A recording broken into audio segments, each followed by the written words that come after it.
తెలుగు సినిమాకు సంబంధించి రాజ్యంలో చెప్పుకోవాలంటే సి పుల్లయ్య గారు చాలా ప్రత్యేకంగా చెప్పుకోవాలి. ఎందుకంటే 1931లో భక్త ప్రహ్లాద కానీ లేకపోతే కాళిదాస్ సినిమా కానీ ఇవన్నీ స్టార్ట్ అయినప్పటి నుంచి కూడా పుల్లయ్య గారి పాత్ర చాలా ఉంది.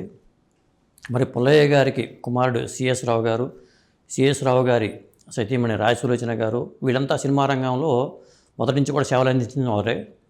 మరి ఈ ఫ్యామిలీలో మరి ఇప్పుడు వచ్చేసరికి పుల్లయ్య గారు లేరు, పుల్లయ్య గారు అబ్బాయి సిఎస్ రావు గారు లేరు, రాయసులోచన గారు లేరు. రాయసులోచన గారికి సిఎస్ రావు గారికి ఒక ట్విన్స్ దేవి గారు, శ్రీ గారు.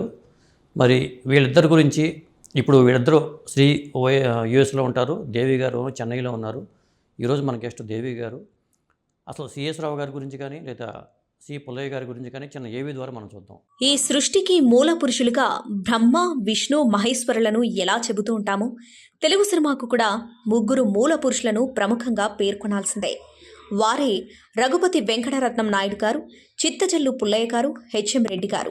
నటి, నిర్మాత, స్టూడియో అధినేత సి కృష్ణవేణి గారిని సతీ అనసూయ చిత్రంతో తెలుగు తెరకు పరిచయం చేయడం, అదే కృష్ణవేణి గారు మన దేశం చిత్రంతో ఆంధ్రుల ఆరాధ్య దైవం మహానటుడు ఎన్టీఆర్ గారిని తెలుగు ప్రేక్షకులకు పరిచయం చేయడం కాకతాళీయమే కావచ్చు.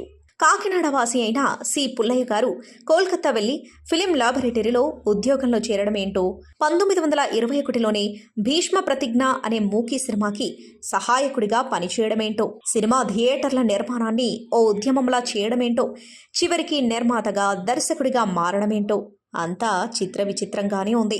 ఎన్టీఆర్ శ్రీరాముడిగా, అంజలీదేవి సీతమ్మ వారిగా ఆయన రూపొందించిన లవకుశ చిత్రం ఓ కళాఖండంగా మిగిలిందంటే అది ఆయన వేసిన బీజమే. ఆయన వారసుడిగా చిత్రసీమలోనే అడుగుపెట్టిన సిఎస్ రావు గారు కూడా నటుడిగా, దర్శకుడిగా తండ్రి పేరును నిలబెట్టారు. నాట్య కళాకారిణి నటి రాజసులోచన సిఎస్ రావు గారినే ప్రేమ వివాహం చేసుకున్నారు. ఈ దంపతులకు 2 కవల ఆడపిల్లలు.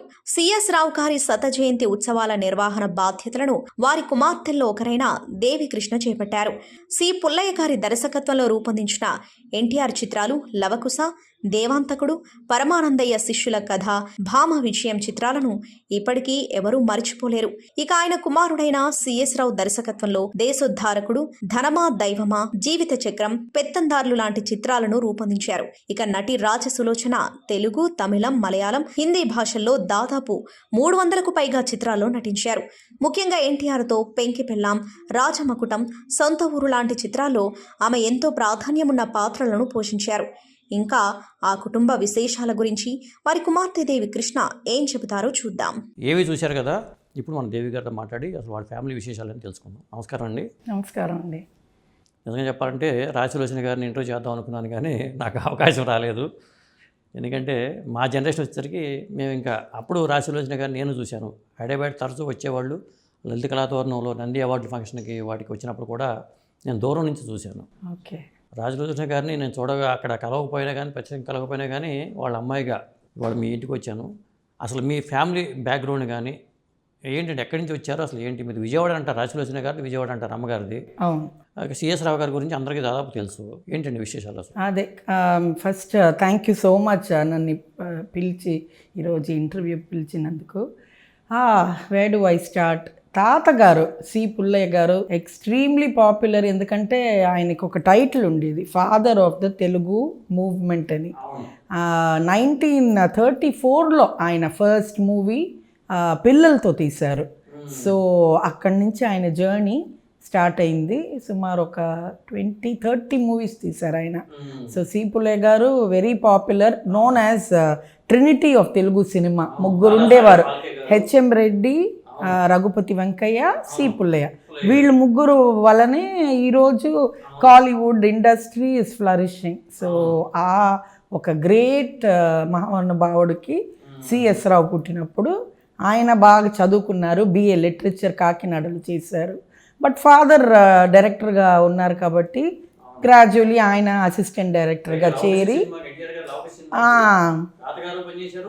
రైట్ అదే. సో 1950sలో చెన్నై వచ్చేసారు అంతా.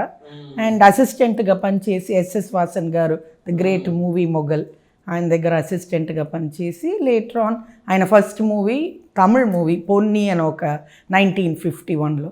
దాని తర్వాత వరుసగా హీ స్టార్టెడ్ డైరెక్టింగ్. ఇక్కడ మెయిన్ మెయిన్గా చెప్పవలసింది ఏమంటే డాడీకి రికార్డ్ ఉంది. ఎన్టీ రామారావు గారితో 22 మూవీస్ డైరెక్ట్ చేసిన రికార్డ్ వేరే ఏ డైరెక్టర్కి లేదు. అది చాలామందికి తెలియదు, నేనే గూగుల్ చేసి ఇది తెలుసుకున్నాను. సో 22 మూవీస్ అనేది నాట్ మీన్ టాస్క్. అండ్ అన్ని సూపర్ డూపర్ హిట్స్. దాంట్లో లవకుశ ఇది మ్యాగ్నమ్ ఓపస్ అంటారు కదా. ఇప్పుడు వి టాక్ అబౌట్ బాహుబలి అలాంటి జైగాంటిక్ మూవీస్. ఆ రోజుల్లో ఆల్మోస్ట్ ఐ థింక్ 3 crores ఇన్వెస్ట్మెంట్లో చేశారు. అండ్ ఆ మూవీ 1 year కంటిన్యూస్గా ఆడింది. మళ్ళీ రీరన్ ఎవ్రీ 2 yearsకి రీరన్ చేసినప్పుడు కూడా 100 days తప్పకుండా. అది స్టార్ట్ చేసింది తాతగారు సి పుల్లయ్య గారు, బట్ 67లో ఆయన చనిపోయారు ఆయన. సో అదే డాడీ కంప్లీట్ చేశారు. సో టైటిల్ కార్డ్లో directed by CS Rao and C Pullaiah ఉంటుంది. సో అది అలాంటి మూవీస్ చేసిన మహానుభావులకి ఏం చెప్పాలో. సినిమా డైరెక్షన్ చేసింది లేదు, అవును, అసలు ఎవరికి ఉండదు నాకు తెలిసి.